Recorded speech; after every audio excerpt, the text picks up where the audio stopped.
what happens when you can't be consistent? Or what happens when, you know what, yourself or your partner, just let the dog be a dog. It doesn't matter. We just love him for who he is. There's a few problems with that. Number one, if you have what in podcast episode number 99, I referred to one of our students' dogs run amok, Riko, and he is a soft-coated Wheaten Terrier puppy.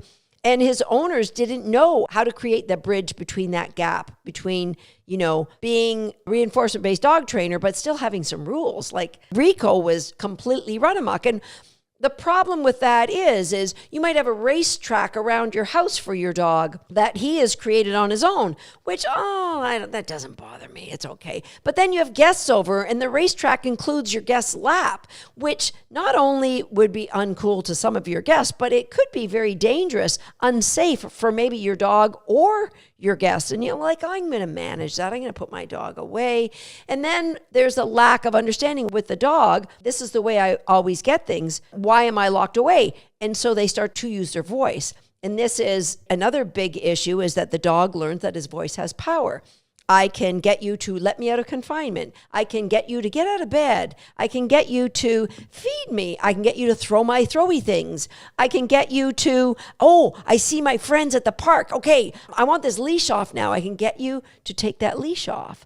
And so once a dog understands his voice has power, then not only are you not letting a dog just be a dog, your dog is now running your life, and running your life in a way that's potentially going to cause you frustration, or what it's going to do, it really is going to decrease the quality of life for the dog. Believe it or not, I'm going to share with you why a dog understanding what is and isn't reinforcing is super important to that dog. But also think about lack of rules creates lack of clarity of when I'm right, when I can expect reinforcement, and when I'm not right.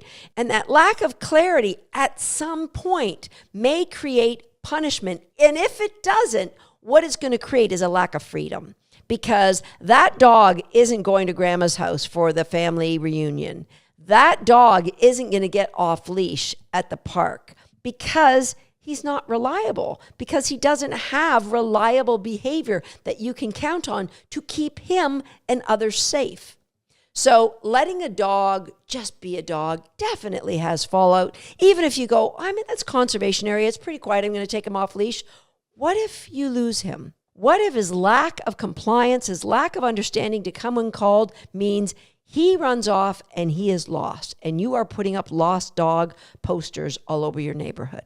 Okay, so there definitely is a massive downside, not just in how you live with your dog, but how that dog gets to live their life. And that can also lead to you loving your dog. You're not going to punish him. But what can end up happening is, let's say your dog's pulling on a leash and you don't want them to pull on the leash. So you say, hey, buddy, get back here. I don't want you to get back here. And he's like, no. I see really good stuff up here. And you keep nagging and nagging and nagging. And, you might escalate that to yelling at him. And then, for the love of all that is holy, you just let him off leash. So now he's learned your punishers aren't really that punishing. And so what ends up happening now is you're even more frustrated, and you have to escalate that punishment even more because you have a dog that's not listening.